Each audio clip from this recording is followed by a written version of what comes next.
Hello दोस्तों, स्वागत है आपका मेरे चैनल में। मैं सविता तिवारी आ गई हूँ एक नई कहानी के साथ।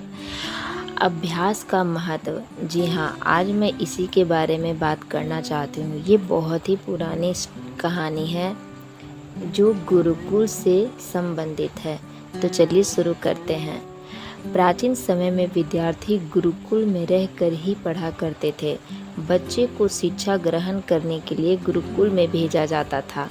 बच्चे गुरुकुल में गुरु के साथ आश्रम की देखभाल किया करते थे और अध्ययन भी किया करते थे। वरदराज को भी सब की तरह गुरुकुल भेज दिया गया। वह आश्रम में अपने साथियों के साथ घुलने मिलने लगा, लेकिन वह पढ़ने में बहुत ही कमज़ोर था। गुरु की कोई भी बात उसके बहुत कम समझ में आती थी। इस कारण सभी के बीच वह उपहास का कारण बनता था। उसके सारे साथी अगली कक्षा में चले गए, लेकिन वो आगे ही नहीं बढ़ पाया। गुरुजी ने भी आखिर हार मानकर उसे बोला, बेटा वरदराज, मैंने सारे प्रयास करके देख लिए हैं। अब यही उचित होगा कि तुम यहाँ अपना समय बर्बाद मत करो। अपने घर चले जाओ और घर वालों की काम में मदद करो। वरदराज ने भी सोचा कि शायद विद्या मेरी किस्मत में नहीं है, और भारी मन से गुरुकुल से घर के लिए निकल गया। दोपहर का समय था। रास्ते में उसे प्यास लगने लगी। इधर उधर देखने पर उसने पाया कि थोड़ी दूर पर ही कुछ महिलाएं कुएं से पानी भर रही थी। वह कुएं के पास गया। वहां पत्थरों पर रस्सी के आने जाने से निशान बने हुए थे। तो उसने महिलाओं से पूछा, यह निशान आपने कैसे बनाए? तो एक महिला ने जवाब दिया कि बेटे, यह निशान हमने नहीं बनाए। यह तो पानी खींचते समय इस कोमल रस्सी के बार बार आने जाने से ठोस पत्थर पर भी ऐसे निशान बन गए हैं।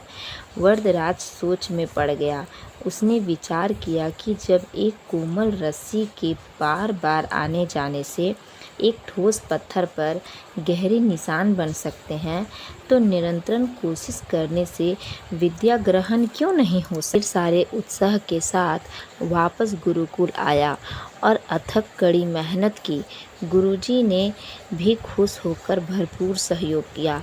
कुछ ही सालों बाद यही मंदबुद्धि बालक वरदराज आगे चलकर संस्कृत व्याकरण का महान विद्वान बना, जिसने लघु सिद्धांत कौमुदी, मध्य सिद्धांत कौमुदी, सार सिद्धांत कौमुदी और गीर्वाण पद मंजरी की रचना की।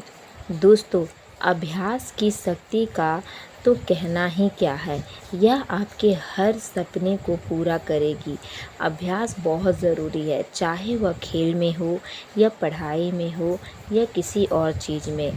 बिना अभ्यास के आप सफल नहीं हो सकते।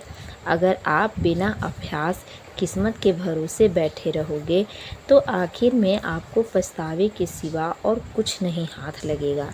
इसलिए अभ्यास के साथ धैर्य, परिश्रम और लगन रख कर आप अपनी मंजिल को पाने के लिए जुट जाएं। अगर आपको वीडियो अच्छी लगी हो तो लाइक, कमेंट और सब्सक्राइब ज़रूर करें और बेल आइकन दबाना ना भूलें। Thank you.